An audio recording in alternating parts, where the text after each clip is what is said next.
तुम घूस किस लिए लेते हो? नौकरी करते हो, घूस क्यों लेते हो? करप्शन क्यों है?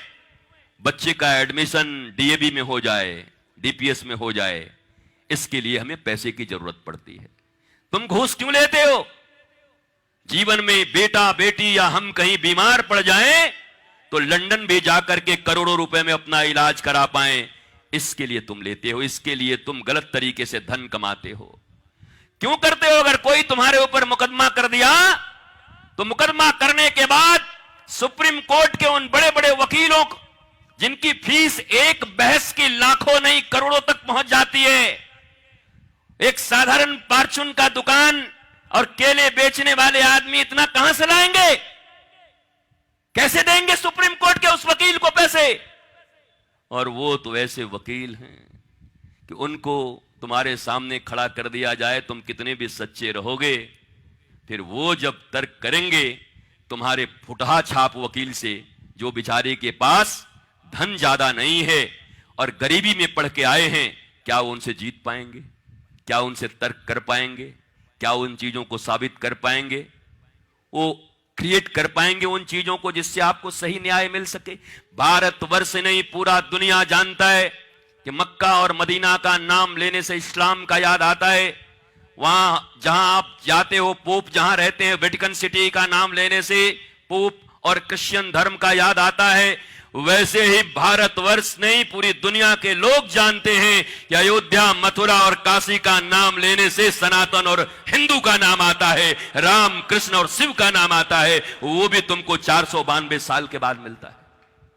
492 साल लग जाते हैं तुमको साबित करने में कि राम जी अयोध्या में जन्म लिए, राम ने अयोध्या में प्रकट लिया।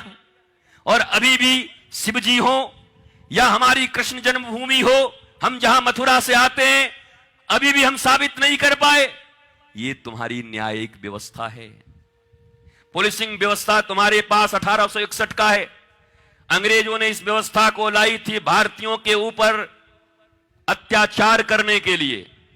अभी भी वही व्यवस्थाएं चल रही हैं। अब कौन किसके ऊपर अत्याचार कर रहा है, किसके लिए? कभी पढ़ाते हो अपने बच्चों को, बताते भी हो कि एक जयपुर में, एक उदयपुर में, एक सूरत में, एक मुंबई में बंगले बनवाने में हो, बेटा 1 बंगला 5। और कई जगह ऐसा है कि बंगला 1 नहीं, बेटे 10। तो बंगले जाएंगे कहां तुम्हारे? नहीं, ठोक रहे हो ना बंगले हर शहर में। किनके लिए, किनके लिए बना रहे हो? एक आदमी के लिए एक घर जहां तुम रहते हो, इट्स एनफ। तो तुम तो भारत का भी नाम लेते हो, भारत माता की जय भी कर लेते हो, सब कुछ बोल लेते हो, और उसके बाद जिंदगी तुम्हारी वही चल रही घिसी पिटी। तो ऐसे तो सनातन नहीं बचेगा। ऐसे तो तुम्हारे रटने से कुछ बचने वाला है नहीं। हमें तो अलग होना पड़ेगा लोगों से।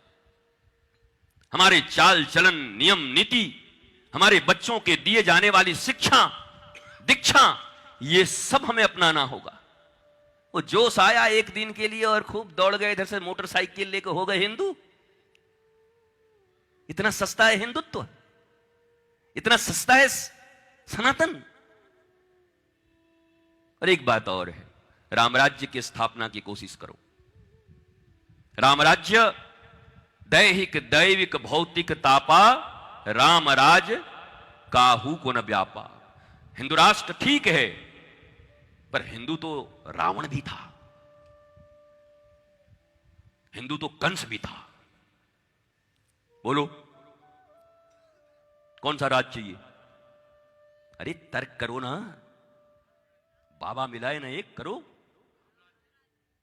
राम राज्य, वो राम राज्य जहां सबरी हो, जहां निषाद राज गुह हो, जहां ये कास्ट क्रीड के फैक्टर न हो, बल्कि केवल एक ही हो, जाति पाति पूछे नहीं कोई, हरि के भजे सो हरि के होई।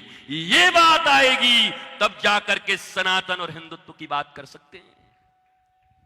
500-700 वर्ष पहले भक्ति काल में दिया हुआ ये नारा था भक्तों का, वो कहां गुम हो गया? बोलो, अब वो नारे नहीं हैं।